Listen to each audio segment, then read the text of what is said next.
Halo sobat nih, kita gas lagi dah. Lo profile, lo Xiaogi-nya. Dan seperti biasa juga yang mau ngasih gue kopi bisa banget baca di deskripsi.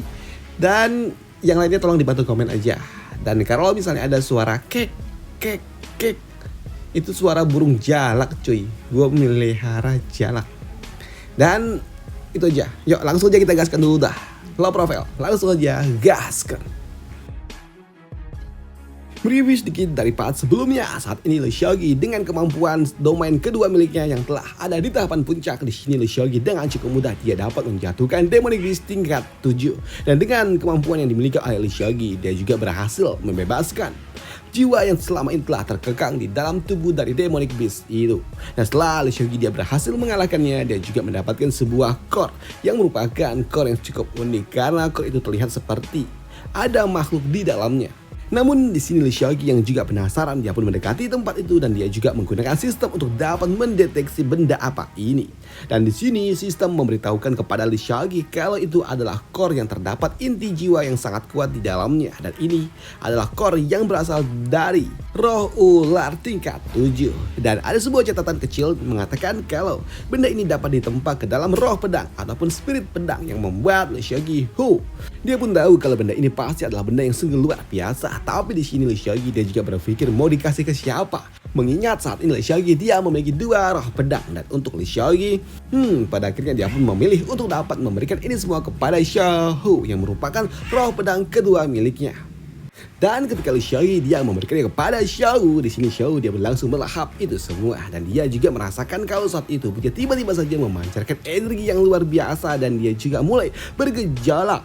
Dan di sini untuk Xiao dia pun menggebung perutnya ketika dia memakan core yang diberikan oleh Le Xiaogi. Tapi di sini Le Xiaogi dia juga mendapatkan sebuah notifikasi sistem kalau saat ini core itu juga sedang ditransformasi atau sedang diproses. Namun di sini Le Xiaogi dia juga menunggu bentuk seperti apa nantinya ketika Xiao telah bertransformasi. Pikir dari Le Xiaogi. Dan untuk Xiao sendiri saat ini dia sedang melakukan proses transformasi itu. Dan tubuhnya pun bergejolak dengan energi petir yang ada di sekitaran dari tubuhnya. Dan untuk Le Xiaogi yang melihatnya dia pun terlihat seperti sedang melakukan sebuah terapi listrik, pikir dari Le Xiaogi. Namun tak lama setelahnya tiba-tiba aja roh pedang yang lainnya pun keluar, yaitu Xiao. Di mana Xiao dia pun keluar dan itu membuat Le Xiaogi dia pun bertanya kenapa Xiao tiba-tiba aja keluar. Namun untuk Xiao sendiri dia pun memberikan sedikit energi spiritual miliknya kepada Xiao yang membuat Le Xiaogi dia pun berpikir kalau sepertinya Xiao dia mencoba untuk dapat membantu si rekannya ini, tapi ternyata enggak, malah digeplak dengan kekuatan energi spiritual yang dia miliki hingga membuat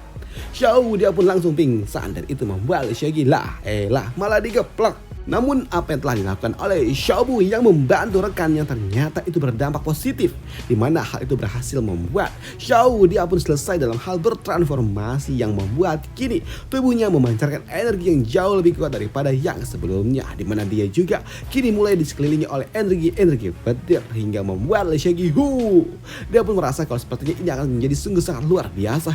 Kemampuannya pasti meningkatkan, ujar dari Le Xiaogi. Tapi ketika Le Xiaogi dia melihat deskripsi dari sistemnya mengatakan kalau level yang dia miliki cuma naik nambah plus doang, yang sebelumnya E kini jadi E plus, membuat Le Xiaogi dia pun merasa kalau ini nggak berguna dan itu membuatnya pun kesal dengan Xiao. Nggak berguna, ucap dari Le Xiaogi. Namun ketika Le Xiaogi sedang sibuk sendiri, dia pun mendengar ada seseorang yang memanggil dirinya dan dia juga mengatakan kalau dia akan segera menghancurkan Le Xiaogi. Dan itu tentunya membuat Le Xiaogi dia pun ternotis, dan ternyata suara itu berasal dari kultivator iblis ini yang sedang menghadapi Tante Chu, di mana dia kultivator iblis ini dia pun saat ini mengutuk Le Xiaogi yang telah menghancurkan Demonic Beast miliknya, dan dia bersumpah kalau dia akan membalaskan ini semua kepada Le Xiaogi dan juga menghancurkan jiwa yang dimiliki oleh Le Xiaogi. Tapi saat ini dia juga kewalahan ketika dia masih menghadapi Tante Chu.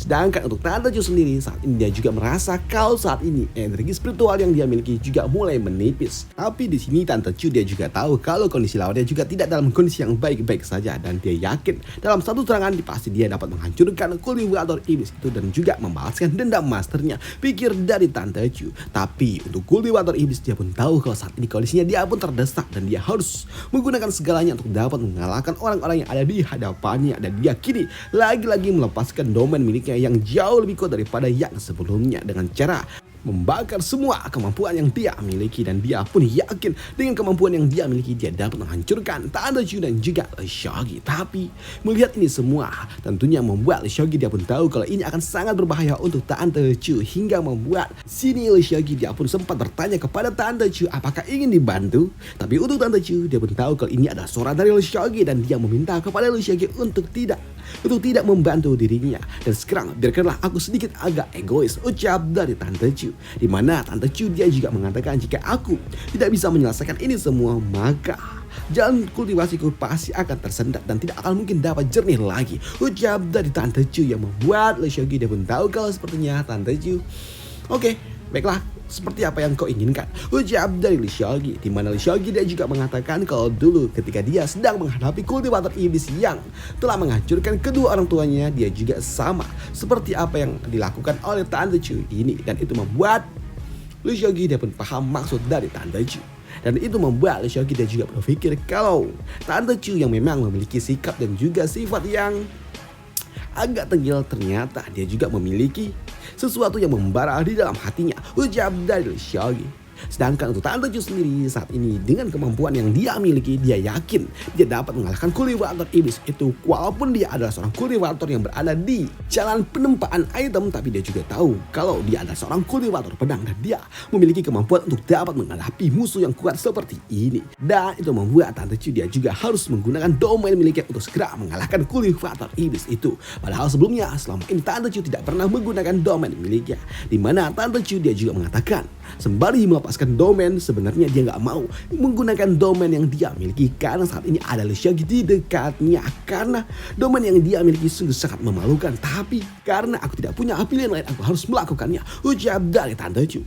Sedangkan untuk kultivator iblis dia juga tahu jika saja lawannya sampai membuka domain miliknya, tentunya itu akan sangat berbahaya, mengingat saat ini kondisinya tidaklah baik-baik saja, ucap dari kultivator iblis. Dan dia pun coba untuk dapat menghentikan Tante Chu dengan semua kemampuan yang dia miliki, tapi sayangnya itu telah terlambat karena saat ini Tante Chu dia pun menggunakan domain miliknya dan dia membangkitkannya, dan dalam sekejap domain itu pun langsung melahap kultivator iblis. Dan untuk kultivator iblis dia pun saat ini pun berpikir kalau dia benar-benar akan hancur jika dia masuk ke dalam domain yang dimiliki oleh lawannya. Tapi sini dia pun juga ternotis karena tiba-tiba aja loh, kok nggak terjadi apa-apa, pikir dari kultivator iblis. Tapi ketika dia melihat ke sekitar, dia pun menyadari kalau sepertinya kemana pakaianku, ucap dari kultivator iblis yang bingung karena saat ini nggak ada satupun benang yang menempel di badannya, dan itu tentunya membuatnya pun bingung. Apa-apaan ini, ucap dari kultivator iblis. Dan untuk Tante Chu dia pun mengatakan kalau ini adalah domain cinta yang sangat murni, dan karena cinta sangat murni tidak membutuhkan sesuatu yang tidak berguna selain cinta, ucap dari Tante Chu. Di mana Tante Chu dia juga mengatakan di dalam domain miliknya energi spiritual juga tidak akan berguna dan hanya dapat mengandalkan tubuh fisik saja. Mendengar hal itu tentunya membuat kultivator iblis dia pun bingung bagaimana bisa energi spiritual miliknya tiba-tiba aja menghilang semuanya. Dan di sini untuk Tante Chu tanpa pikir panjang dia pun langsung melakukan sebuah inisiasi, memberikan sebuah pelajaran langsung kepada kultivator iblis, dan hanya dengan menggunakan kekuatan dari tubuh fisik lah di sini Tante Chu dia pun dapat menekan kultivator iblis itu. Dan di sini Tante Chu dia pun benar-benar mendominasi. Tapi untuk LeShaggy, aduh, mereka nggak pakai apa-apa nih. Ini sungguh sangat mengerikan, tapi mantap, mantul-mantul, ucap dari LeShaggy yang agak nggak etis juga jika dia melihat itu semua. Nih nggak sopan jika aku melihat apa yang sedang terjadi di dalam sana, ucap dari LeShaggy. Maka dari itulah untuk dapat mengalihkan pikirannya, di sini LeShaggy dapat melihat ke arah Aping. Apa yang sedang dilakukan oleh Aping, pikir dari LeShaggy. Dan ketika LeShaggy dia melirik ke arah Aping, ternyata saat ini untuk Aping dia berhasil menekan lawannya yang merupakan bapaknya sendiri. Tapi di sini untuk orang tua ini dia pun bertanya kepada Aping kenapa Aping sampai melakukan segalanya, bahkan rela untuk kehilangan segalanya hanya untuk dapat menghadapi dirinya. Kenapa kau tidak memikirkan dirimu sendiri, ujar dari orang tua itu. Tapi untuk Aping dia pun mengatakan kalau dia melakukan ini semua untuk dirinya dan juga untuk ibunya. Dan jika aku tidak bisa menghancurkanmu, lantas bagaimana bisa aku bertemu dengan ibuku dengan tenang, ujar dari Aping. Tapi untuk orang tua ini dia pun mengatakan kalau Aping itu terlalu berlebihan, karena untuk Aping sendiri saja dia tidak pernah bertemu dengan ibunya. Tapi untuk Aping dia pun mengatakan Kalau orang tua ini tidak memiliki hak untuk dapat mengatakan hal seperti itu. Di mana Aping dia juga mengatakan dia melakukan ini semua karena neneknya. Karena dulu ketika Aping dibuang oleh orang tua itu, Aping dia tinggal bersama dengan neneknya hingga usia 6 tahun. Dan setelah dia usia 6 tahun ternyata neneknya harus sakit keras. Hingga membuat neneknya yang gak punya uang dan juga Aping yang masih terlalu kecil nggak bisa ngapa-ngapain. Dan untuk nenek tua itu di sisa-sisa hidupnya dia juga meminta kepada Aping untuk tidak mengampuni orang-orang yang telah bersekongkol untuk dapat menjatuhkan dan juga menghancurkan ibunya. Ucap dari nenek tua itu yang membuat Aping dia akan melakukan ini semua untuk neneknya. Maka telah di sini Aping dia pun akan menghancurkan orang tua ini karena orang tua ini membiarkan orang-orang jahat bersekongkol untuk dapat menjatuhkan ibunya. Oleh sebab itulah kau tidak layak untuk dapat bertahan di dunia ini, ucap dari Aping. Namun untuk orang tua ini tiba-tiba aja dia pun tersenyum dengan apa yang dilakukan oleh Aping dan juga mendengar apa semua yang diucapkan oleh Aping. Dan di sini orang tua ini tiba-tiba aja dia pun dapat melepaskan diri dari jeratan yang sebelumnya telah dipasang oleh Aping dan melihat orang tua ini yang dapat kembali bergerak. Tentunya membuat Aping dia pun sedikit kaget karena orang tua ini sebelumnya telah terkena serangan yang sangat fatal. Tapi untuk orang tua ini dia pun mengatakan kalau sejatinya setiap orang pasti harus memiliki rencana cadangan, dan dia dengan kemampuan yang dimiliki oleh orang tua ini dengan cukup mudah dia pun dapat memberikan serangan counter kepada Aping, dan itu membuat Aping dia pun tertancap dengan serangan yang diberikan oleh orang tua ini. Dan untuk Aping dia pun juga berpikir apakah dia benar-benar bakal tamat. Dan itu membuatnya pun meminta maaf kepada ibunya, neneknya, masternya dan juga grandmaster kalau dia benar-benar tidak berguna. Nah dia nggak bisa membalaskan dendam orang tuanya dan juga harus meninggalkan orang-orang yang dia sayangi. Dan itu membuatnya pun kini hanya bersedih. Dan dia juga menyesali semua apa yang telah dia lakukan karena dia benar-benar tidak berguna. Tapi ketika Aping dia mulai menutup matanya, dia pun masuk ke dalam alam bawah sadar. Dan ternyata di dalam alam bawah sadarnya ada seseorang yang mencoba untuk dapat membangkitkan Aping, yang meminta kepada Aping untuk segera bangun. Dimana orang itu dia berujar, "Hei gadis tengil, kau adalah gadis yang telah dipilih oleh event Artisan Choice dan kau tidak boleh berakhir semudah ini," ucap dari seseorang yang merupakan master dari Tante Shu dan juga Bibi Nick. Dan apa yang akan diberikan oleh master yang udah almarhum ini kepada Aping hingga membuat Aping bisa bangkit lagi kah? Akan kita bahas di part lanjutannya aja. Dan sampai jumpa, bye, thank you.